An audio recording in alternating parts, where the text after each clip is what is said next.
Film berawal di sebuah pelabuhan memperlihatkan seorang pria bernama Sungchul yang datang menemui rekannya bernama Tomo. Alasan Sungchul ke sini karena Tomo mengabari bahwa mereka menangkap seorang polisi yang sedang menyelidiki mereka. Tanpa berdosa, Sungchul pun langsung membunuh polisi itu dan menasehati Tomo agar lebih berhati-hati.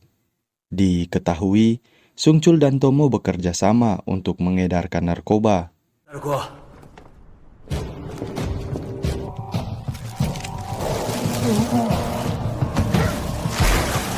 Lalu scene beralih memperlihatkan 4 preman yang sedang mengacau di jalan dan membuat jalan tersebut menjadi macet. 4 preman itu langsung ditegur oleh pria yang bernama Sokdo, seorang detektif di kepolisian. Namun yang namanya preman identik dengan sikap sok jagonya, dan alhasil mereka berempat pun malah menjadi samsaknya Sokdo.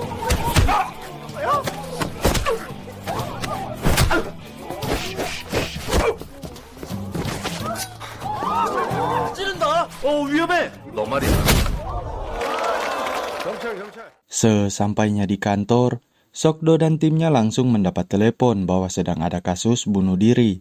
Mereka pun langsung bergegas ke TKP dan diketahui korban yang meninggal merupakan seorang wanita 28 tahun. Di kamar wanita itu terdapat sidik jari orang lain, namun mereka tak bisa mengidentifikasi pelaku dan akan menunggu hasil otopsi.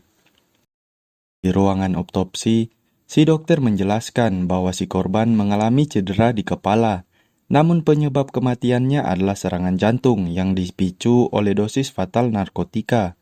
Si dokter juga menambahkan bahwa di tubuh korban terdapat narkoba jenis baru yang bernama Hyper, di mana narkoba ini jauh lebih kuat dari kokain, dan dari kesimpulan si dokter, ini bukanlah kasus bunuh diri, namun ada orang yang sengaja melempar wanita itu keluar. Sokdo dan rekannya pun akan menyelidiki kasus ini. Mereka berdua akan pergi ke klub di mana wanita itu diberi narkoba oleh si pria misterius. Sesampainya di sana, Sokdo pun berusaha menggeledah tempat itu, namun dia dihadang oleh penjaga yang melarangnya untuk naik ke ruang VIP. Lalu inilah yang terjadi. 가라고, 이씨. 만지지 말고. 하고, 이씨.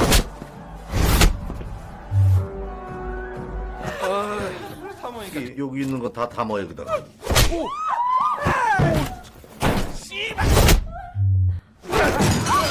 Setelah menggeledah tempat itu, Sokdo langsung mencari bos klub malam ini guna dibawa ke kantor polisi. 이제 시작이야.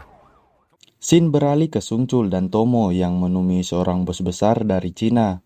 Tujuan Tomo dan Sungchul ke sini guna menjual narkoba milik mereka sebanyak 20 kilo, dan transaksi akan dimulai 2 hari ke depan. Kembali ke Sokdo yang sedang melihat rekaman si korban dengan pria misterius. Dikarenakan gambar dari video itu sangat kabur, si bos klub tersebut pun dipanggil guna ditanyai siapa pria itu. Namun si bos tak mau jujur dan malah membentak Sokdo. Dan inilah yang terjadi. 큰일 날 소리 하시네. 야, 안 돼, 어? 한번 청소할 때가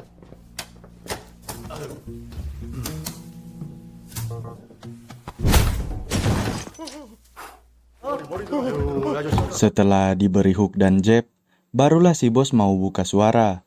Diketahui pria itu bernama Hiroshi, seorang pecandu. Si bos tak tahu pasti Hiroshi berada di Gangnam atau Incheon. Untuk itulah Sokdo dan si kapten membagi grup untuk pergi ke sana. Sesampainya di sana, Sokdo langsung menggeledah tempat tersebut dan menemukan 2 kantong narkoba jenis Hyper. Sokdo pun langsung menginterogasi pemilik bar itu. Dia akan memberi kelonggaran jika pemilik bar itu memberitahu tentang Hiroshi. Wanita itu pun menjelaskan bahwa Hiroshi dan kelompoknya membuat narkoba itu sendiri, yang mana mereka merupakan seorang yakuza. Di sisi lain, Kapten Sokdo dan anak buahnya berhasil menemukan lokasi Hiroshi dan langsung menangkapnya walau sedikit kewalahan. Mereka juga menemukan sebuah pistol dan narkoba jenis Hyper sebanyak 20 kilo. 아이 새끼들. 야, 석도야. 형. 이 새끼들. 형, 여보세요.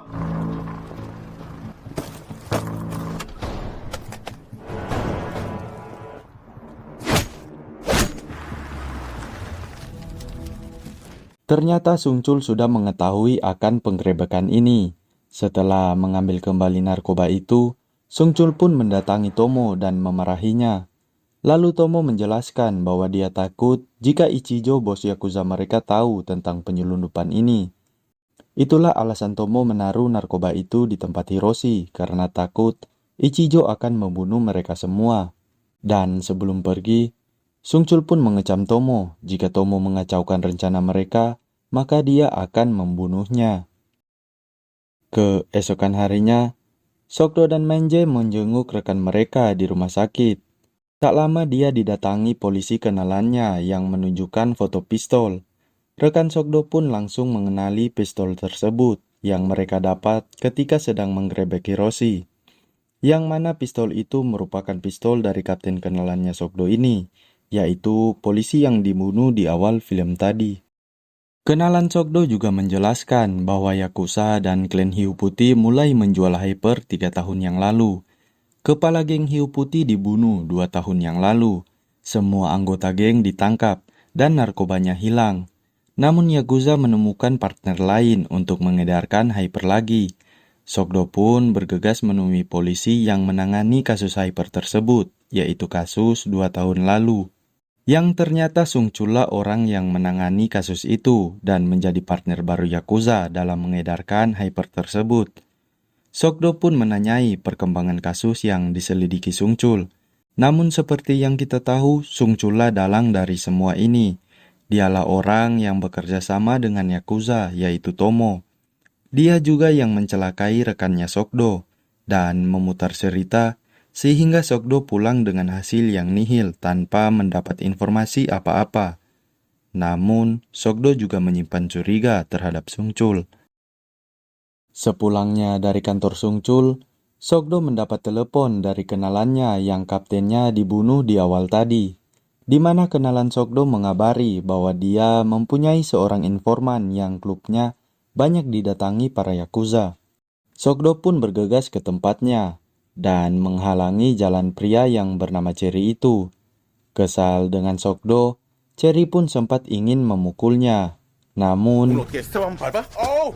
아, 오빠 하지마 선수가 차 타 있어. 아이씨. dalam perbincangan itu, Cherry pun memberi informasi bahwa klubnya sering didatangi oleh pria bernama Tomo dan menjual narkoba di sana. Di sisi lain, kita pun diperlihatkan dengan wujud Ichijo, ketua kelompok Hiu Putih atau bos Yakuzanya Tomo di Jepang. Terlihat Ichijo sedang menelpon seseorang. Dia menyuruh orang itu membereskan masalah yang dibuat Tomo.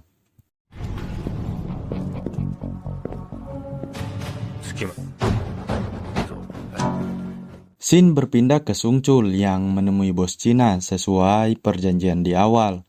Namun terlihat Tomo tak datang dalam pertemuan itu sehingga membuat bos Cina sedikit kesal. Tak lama Tomo pun akhirnya menelpon. Dia mengabari bahwa ada seorang pengkhianat di antara mereka yang melaporkan mereka kepada Ichijo. Dia pun akan bersembunyi karena Ichijo mengirim seorang pembunuh bayaran yang cukup hebat dan akan membawa narkoba itu demi keselamatannya. Sungcul yang mendengar itu pun cukup kesal. Dia meminta agar si bos Cina memberikannya waktu 2 hari untuk menyelesaikan masalah ini. Namun jika Sungcul tak menempatinya, bos Cina mengancam bahwa dia akan menyesalinya. Di markas Tomo, terlihat anak buahnya yang sedang mengemasi barang-barang mereka. Tak lama mereka didatangi oleh seorang pria yang dikirim Ichijo bernama Riki bersama anak buahnya. Terlihat anak buah Tomo sangat ketakutan berhadapan dengan Riki. Lalu, Riki pun menghajar mereka semua.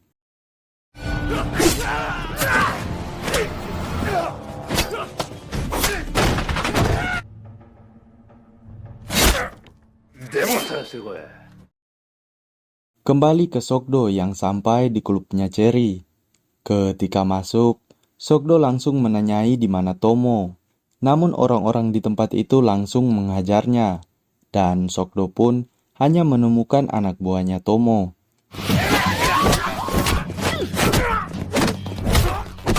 야야야, 차 빼라, 차 빼.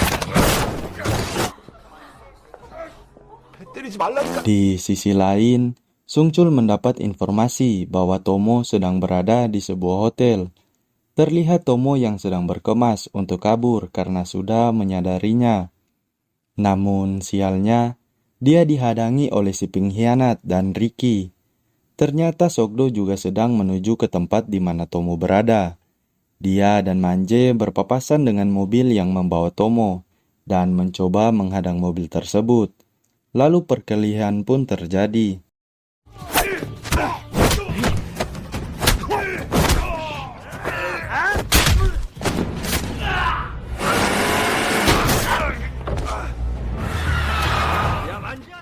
Terlihat Tomo yang dibawa di sebuah dermaga dan dihajar habis-habisan. Ricky menanyai di mana Tomo menyimpan narkoba itu. Namun Tomo tak ingin memberitahunya, karena jika diberitahu dia tak akan selamat. Namun Ricky merupakan orang yang kejam. Dia langsung membunuh Tomo dan akan mencari narkoba itu sendiri. Kabar kematian Tomo pun sudah terdengar oleh Sokdo dan Sung Chul. Sokdo bertanya ke anak buah Tomo tentang orang yang menghadang mereka. Namun pria itu tak tahu siapa yang menghadang Sokdo. Di saat yang bersamaan, Sung Chul mendatangi si pengkhianat dan menghajarnya. Dia menanyai siapa yang membunuh Tomo dan di mana narkoba miliknya. Pria itu pun menjawab bahwa Ichijo mengirim seorang pembunuh bernama Ricky. Namun narkobanya belum di tangan Ricky karena Tomo menyembunyikannya di sebuah tempat. Kembali ke Sokdo dan timnya yang coba memecahkan misteri ini. Anak buah Tomo pun memberikan informasi yang dia tahu. Diketahui, Tomo membawa bahan narkoba itu dari Ichijo, dan Yakuza memprosesnya kemudian mulai menjualnya, dan diawasi oleh pria misterius yaitu Sung Chul. Ricky dikirim Ichijo karena ingin mengambil kembali narkoba 20 kilo yang disimpan Tomo dan Sung Chul untuk keuntungan mereka sendiri. Dan tambahan di sini, Sokdo belum mengetahui bahwa pria misterius itu adalah Sung Chul. Sokdo pun akan mencari narkoba itu terlebih dahulu agar bisa menangkap Ricky dan pria misterius sekaligus. Ketika sedang mencari, dia mendapat telepon dari Dungu kenalannya tadi karena mayat kapten mereka ditemukan. 실종 당일 바로 죽인 살아있는 상태에서 수장시켰답니다. 또라이 같은. Lalu Shin beralih ke anak buah Sung Chul yang sedang mencari narkoba yang Tomo sembunyikan. Tak lama, dia didatangi Ricky dan langsung dibunuh. Sung Chul yang sedang berada di TKP pun ditelepon oleh Ichijo. Ichijo menyuruh agar Sung Chul mengembalikan narkoba yang dia dan Tomo curi. Namun Sung Chul berkata bahwa dia sudah membuat Ichijo kaya. Dia hanya mengambil bagiannya saja. Ichijo pun mengancam Sung Chul bahwa dia akan menyuruh Ricky segera membunuhnya. Dan tibalah hari di mana Sung Chul akan bertemu dengan bos Cina. Setibanya di lokasi, Sung Chul langsung ditampar oleh tangan kanan bos tersebut. Dan perkelahian pun terjadi.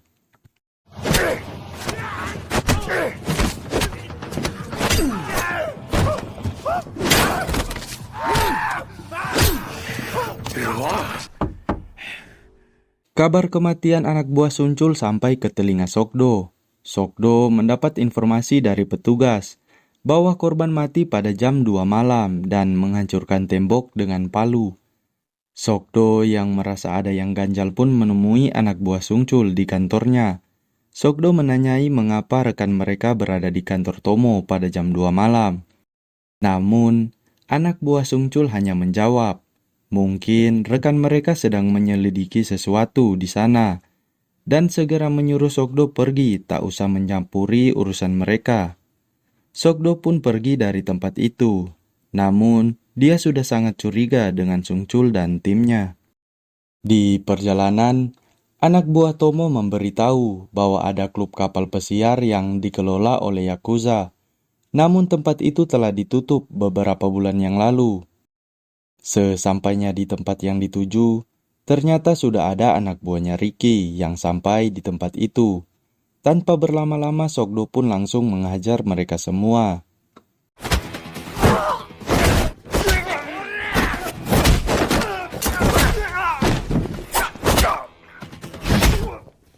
Ketika sedang mengecek ruangan itu, Sokdo menemukan kunci dan sebuah kertas bertuliskan Lucy, yaitu sebuah kapal pesiar. Mereka pun bergegas mengecek kapal tersebut, dan ketika masuk, mereka menemukan sebuah lab tempat Yakuza membuat hyper dan sebuah berangkas. Di dalam berangkas itu hanya terdapat sebuah tali, namun Sokdo menyadari sesuatu yang ternyata Tomo menyembunyikan narkoba itu di dalam air. 할퍼다. 찾았다. Sokdo dan rekannya pun pergi ke tempatnya Cherry guna membuatnya sebagai umpan, yang mana di masa lalu Cherry merupakan anggota hiu putih dan sering bekerja sama dengan Yakuza. Cherry pun disuruh Sokdo untuk menelpon mitra Yakuza yaitu Sungchul, dan mengiriminya gambar bahwa hyper yang dicarinya ada di tangan Cherry. Dan jika Sungchul menginginkan hyper tersebut, maka Sungchul harus membiarkan Cherry berbisnis narkoba lagi. Namun yang diucapkan Cherry hanyalah sebuah jebakan dan Sungchul pun mengiyakan syarat dari Cherry. Dan segera akan mengiriminya sebuah alamat, dan Cherry harus pergi sendirian 1 jam lagi. Sungchul yang tadinya berniat membunuh Ricky pun mengubah rencananya. Dia masuk ke dalam dan menawarkan kesepakatan kepada Ricky. Karena Sungchul juga mengetahui bahwa Ricky menginginkan narkoba itu untuk keuntungannya pribadi. Rencana pun dilakukan. Cherry diarahkan ke lantai 3. Namun ketika sampai, ternyata di sana hanya ada Ricky dan anak buahnya. Cherry pun berteriak ketakutan hingga didengar Sokdo. Namun Sokdo langsung dipukul hingga dia pingsan. Dan ketika mereka membuka tas itu, ternyata isinya hanyalah garam dan Ricky menyadari bahwa dia ditipu oleh Sungchul yang membawa hyper asli di tangannya. 올라가 볼까요? 야.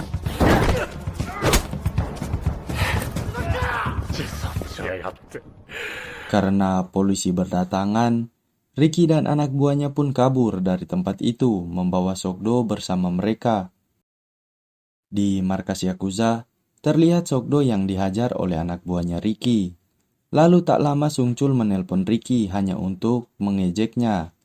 Dan tiba-tiba terlihat Sokdo yang menghajar semua anak buahnya Ricky dan duel sengit pun terjadi.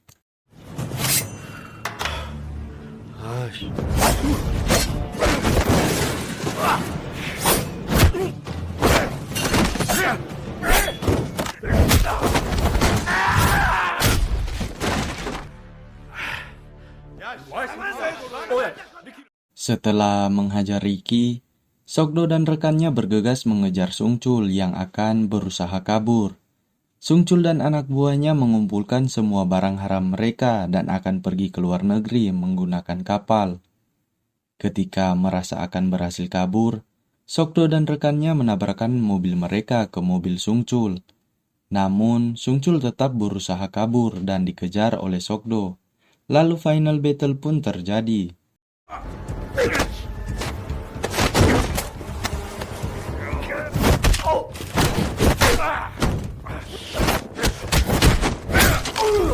Merasa dirinya akan kalah, Sungchul memberi tawaran kepada Sokdo untuk memberikannya setengah. Namun Sokdo menolak dan memanggil pengacaranya untuk masuk, yang ternyata pengacara itu adalah tangan Sokdo sendiri.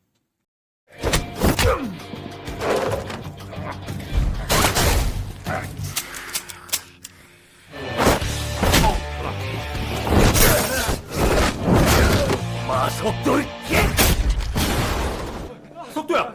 어떻게 됐어? Film pun ditutup dengan Sokdo yang makan-makan bersama rekan timnya, dan si bos memberikan bonus atas kerja keras mereka, kecuali Sokdo yang membuat kekacauan.